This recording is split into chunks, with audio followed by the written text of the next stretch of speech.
In recent years, as a response to cases of police brutality against some Black Americans, the movement Black Lives Matter has gained immense support.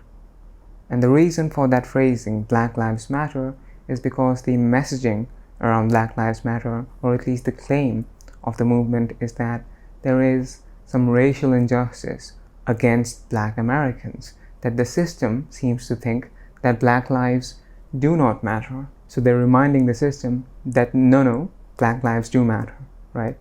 Now I think that taken literally, that phrase, Black Lives Matter, I think any morally sound person must agree with that phrase. Of course Black lives matter. Now I do think that there can be some possible valid ways to criticize the movement, which is if someone could show that there is no racial bias against Black Americans in the American system as a whole, and especially in the policing system in America, right? What I think is an invalid way to criticize Black Lives Matter is to shout, all lives matter. Now, the reason I think that's a silly way to respond is because the claim was never that only Black lives matter, right? The claim was there is racial injustice against Black Americans, which might or might not be true, and that they're reminding the system that no, Black lives do matter, right? So I think all lives matter is a silly response.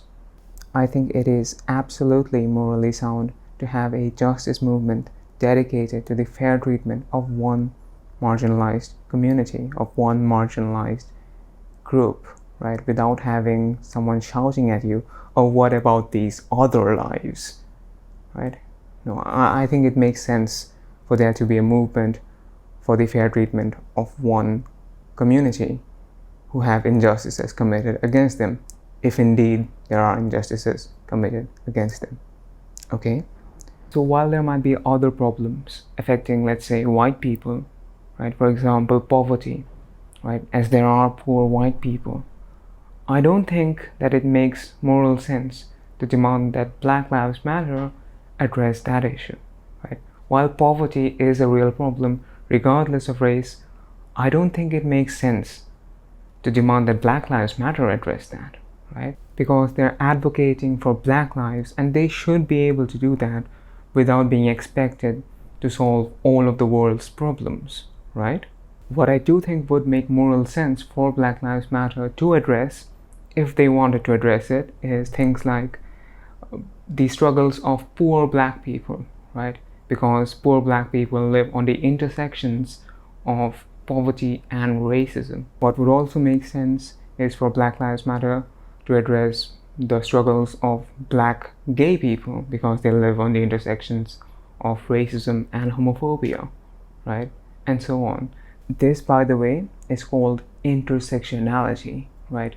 Addressing issues which people living on the intersections of two or more different kinds of injustices face. And I think it makes absolute moral sense to do this. What I think does not make sense, right, is for, let's say, someone who is white to come in saying, oh, you have to include me in your movement, right? You have to make your movement also about me because intersectionality. That does not make sense. Now, I don't know about you, but recently I've noticed something very similar in the animal rights movement, which was a movement dedicated to the liberation of non-human animals from human-inflicted suffering, non-human animals who have their throats slit, right, because people want to eat their bodies, non-human animals who have their babies stolen away from them because people want their bodiless secretions, milk, right, and so on, right? That was the movement. But recently, people seem to think that the animal rights movement must also address human struggles. Do you not see the similarity between this attitude of saying that the animal rights movement must also address human struggles and that attitude which said that the Black Lives Matter movement must also address the struggles of everybody, of all people, of white people as well? I think the two are eerily similar. For example, take this post from QueerBrownVegan or Isaias Hernandez titled, the issue with white veganism and white supremacy, which is at over 19,000 likes at the time of this recording. Now, the reason I have selected this post from QueerBrownVegan is twofold.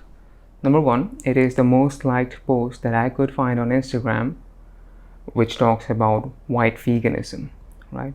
And number two, I have had a very negative experience with QueerBrownVegan, and I'll talk about that at the end of the video, so make sure to watch till the end. Also, every person whose face is on the thumbnail, right, they're not there for just random reasons. Every single one of those people I've had very negative experiences with, and I'll discuss those too, so stick around till the end, right? The post defines white veganism as a form of veganism that focuses solely on animal liberation while actively ignoring the effects of colonization and how it is interconnected in the oppression of humans and animals. Don't you see the similarity? Yes, the struggles of human beings, right, which by the way they do not face because of their species, are real problems, right, and they need to be addressed. But the animal rights movement should not be expected to address them, should not be expected to solve them, right? Similar to how, yes, the struggles of white people, which by the way they do not face because of their race, are real problems which need to be addressed, which need to be solved. But Black Lives Matter should not be expected to solve them, it should not be expected to address them, right? See the similarity?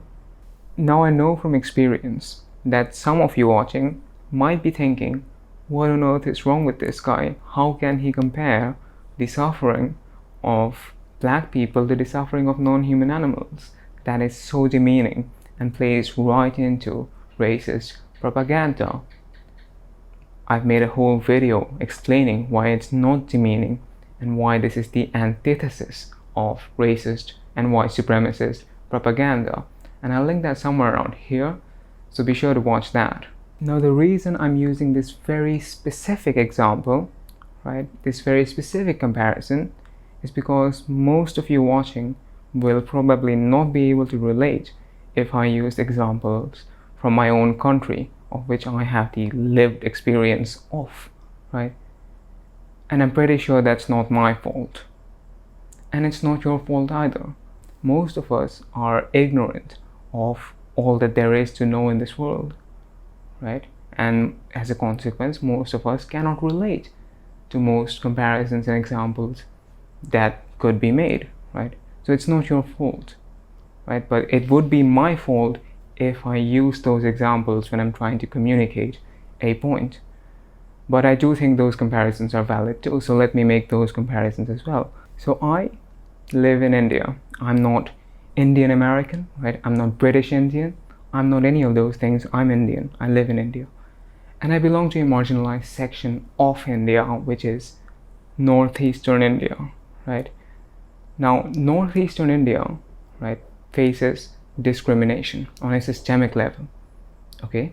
Now, in response to movements dedicated for the fair treatment of Northeast Indians, imagine someone would say, well, what about all of these other Indians? You have to care about them too. That would be absurd, right? But that is exactly what we're seeing in the animal rights movement when, in response to a focus on non-human animal liberation, there are people who are saying, well, what about these other people? What about humans? Right? That's just as absurd. I'll give you one final example.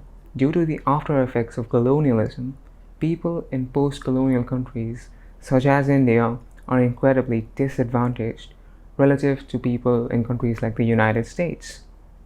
Now imagine that in response to demands for the fair treatment of post-colonial countries and the people who live in them, someone says something like, oh, what about the United States? What about people in America? Why are you actively ignoring the effects of discrimination in the United States? That would be absurd, right? But that is exactly what is happening in the animal rights movement. I hope you can see the incredible double standard at play here. Oh, by the way, if you're finding this video to be insightful, a sub to the channel would be just fantastic. And also hit that notification bell so that you can be notified every single time I upload a video, which is what the subscribe button was supposed to do in the first place. Anyway, let's proceed. Okay, quick history lesson. When the British Empire colonized India, right, it committed a moral atrocity and killed so many people that it led the American historian William James Durant, writing as late as the 1930s, to say that what the British did in India amounted to perhaps the greatest crime in all of history. Now, I wouldn't call it the greatest crime in all of history for two reasons. Number one, because I think that the current exploitation of non-human animals is the worst crime in all of history.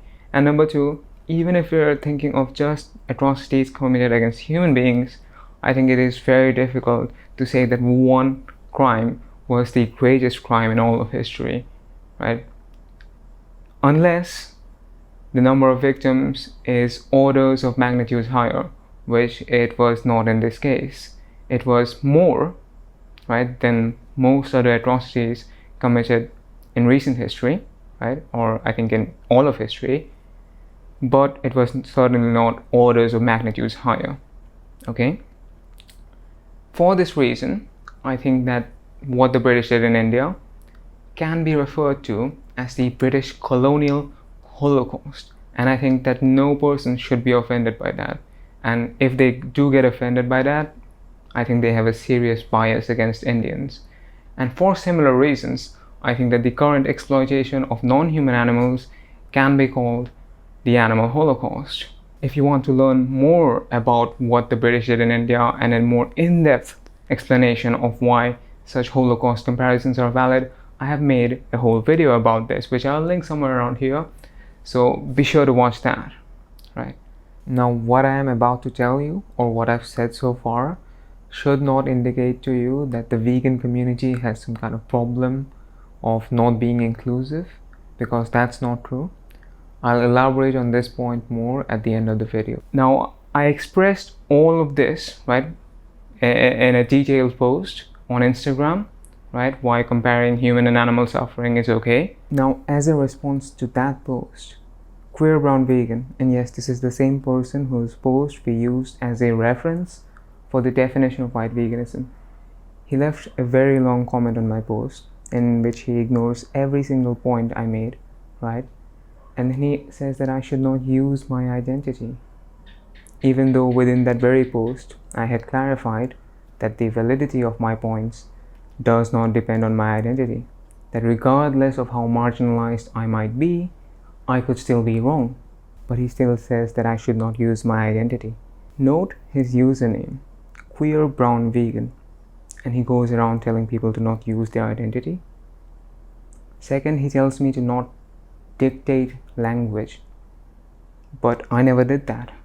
I said that it's okay to use certain language, to use certain terminology.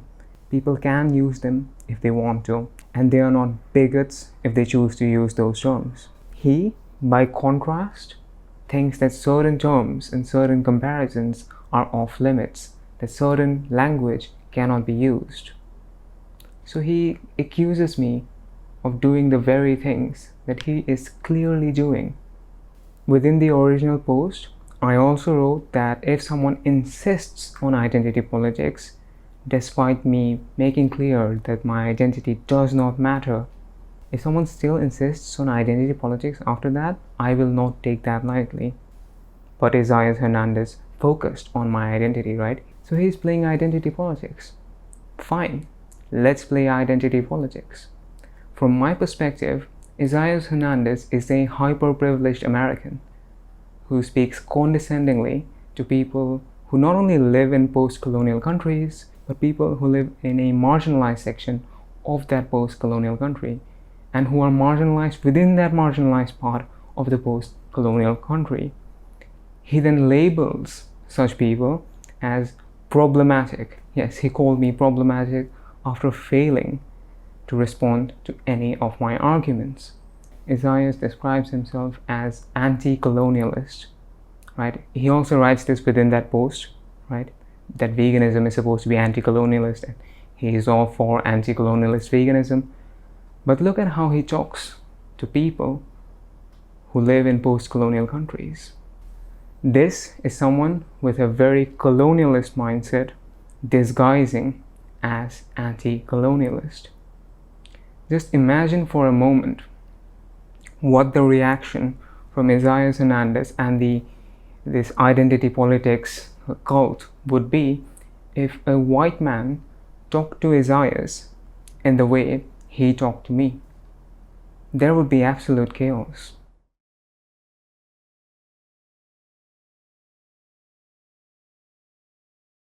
Now, what I would like to clarify here is that I recognize and am perfectly aware that regardless of someone's privileges, based on group identity, they might have individual suffering and struggles, right? And this applies to Isaias Hernandez and every other person, right? But for the case of Isaias Hernandez, we're going to focus on his group identity because that's exactly what he does with others.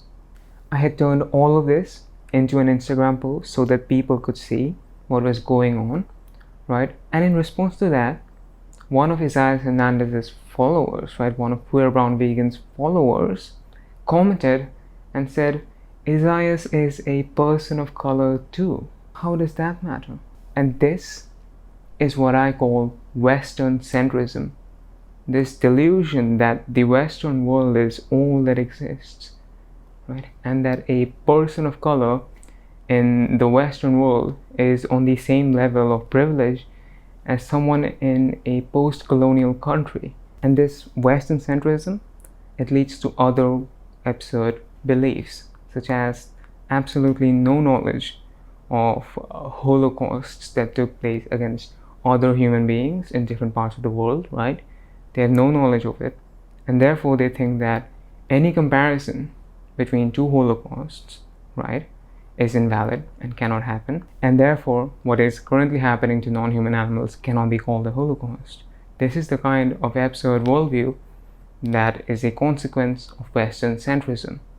Now, when I explain to this person that they will have to look beyond the bubble of the Western world, that the world is far larger, far larger than the United States, and even larger still than the Western world, they told me that oppression is not a competition. What is that? Like, remember, the point of Isaias Hernandez's post, of QueerBrownVegan's post, was intersectionality. That thing we discussed in the beginning of the video, right? Intersectionality matters, okay? That there can be people who are more marginalized and who are more disadvantaged than others because they live on the intersections of two or more kinds of discrimination. That needs to be recognized. But when I make that observation, I am told that oppression is not a competition. Intersectionality matters to these people only when it serves them. There are still two people remaining on that thumbnail, right? So let's go through them quickly. Remember how in this very video I explained that it's okay to only advocate for people in post-colonial countries, right? Without also having to advocate for every single issue in the world and about discrimination in the West as well, right? How that's completely okay and that doesn't make you a bigot against people living in the West, right? And how similarly it's okay to advocate for non-human animals only, right? And that doesn't make you someone who wants human suffering and bigotry against certain humans. I made this very point to someone who goes by Veganlita on Instagram when she said that it's not okay to only advocate for the animals, right? And she has like 20,000, close to 20,000 followers on Instagram the last time I checked, right? And in response to that, she blocked me. Remember, this is a person who claims to care a lot about marginalized people. And here she is, blocking people from post-colonial countries. And I'm not going to go over all the layers of marginalization again, right, about me. You already know.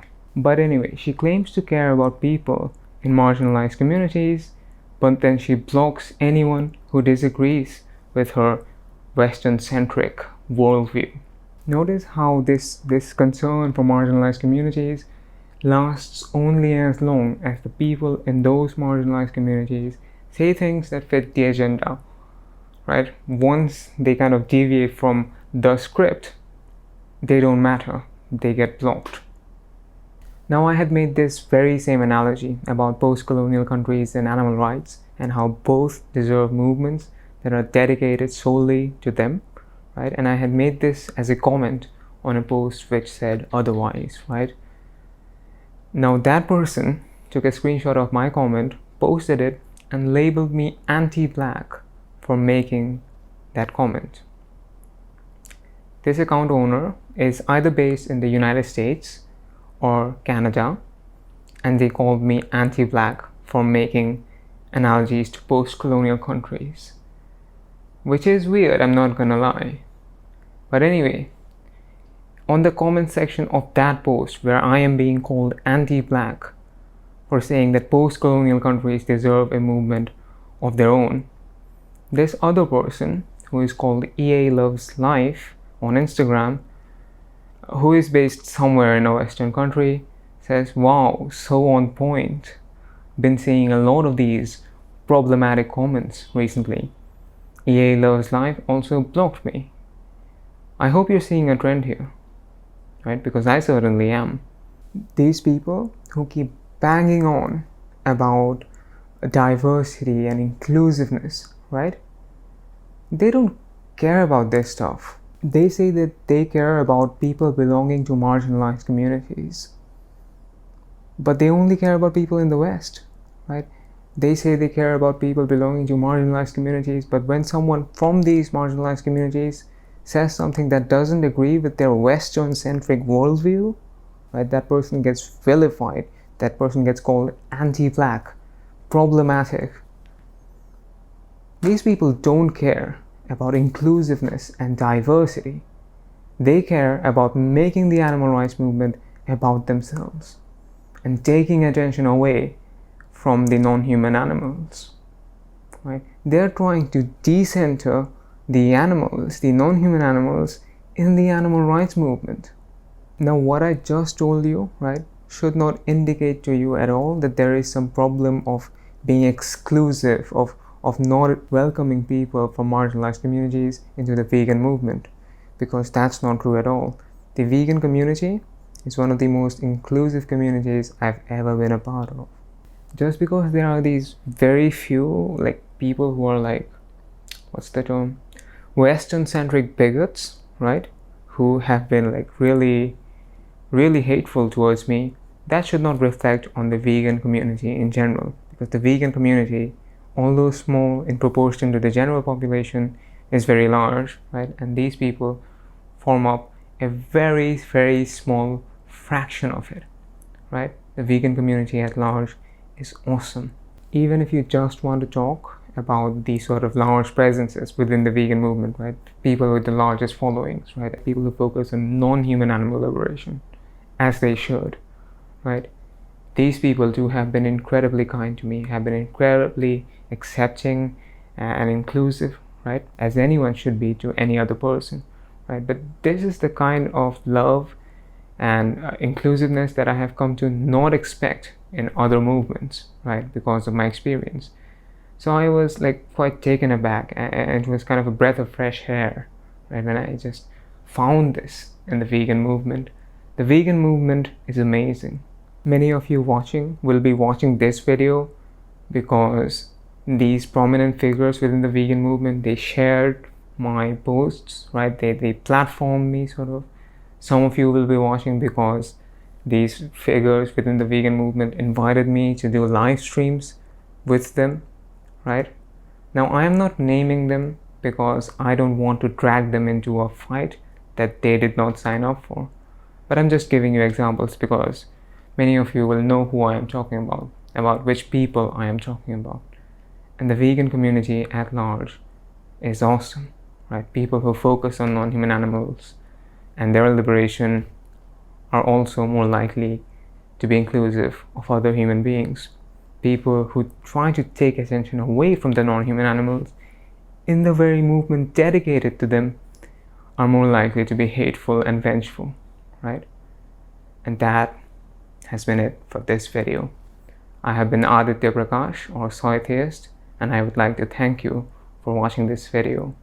And I'd like to especially thank my patrons on Patreon who make these videos possible, right? And who voted for the topic of this video. If you'd like to do that too, be sure to check out my Patreon. It's the first link in the description. There are other benefits as well, starting from just $1 a month. And while the website will say it's per YouTube video, and you will have the option of supporting me per YouTube video, you will also have the option to limiting your patronage to just twice a month, or just twice a month, or just once a month. And I would still be incredibly grateful for your support, right? So instead of like paying me $3 per YouTube video, if you choose the $3 membership, you will be paying me $3 per month. So be sure to check that out. It's the first link in the description. You can also follow me on social media here, especially on Instagram, where I share my more candid thoughts, mostly in the form of reels, right, which I don't post here. So be sure to check that out. Links are in the description. And if you aren't subscribed to my YouTube channel, well, please subscribe to my YouTube channel. By the time I have published this video, right, I have probably already recorded the next video. So if you want to see that, be sure to hit the subscribe button. Leave a like if you liked the video. Leave a dislike if you disliked the video, right? Also leave a comment letting me know what your thoughts are, right, about my analysis of this video. Do you agree with me? Do you agree with them? What are your thoughts about the vegan community at large?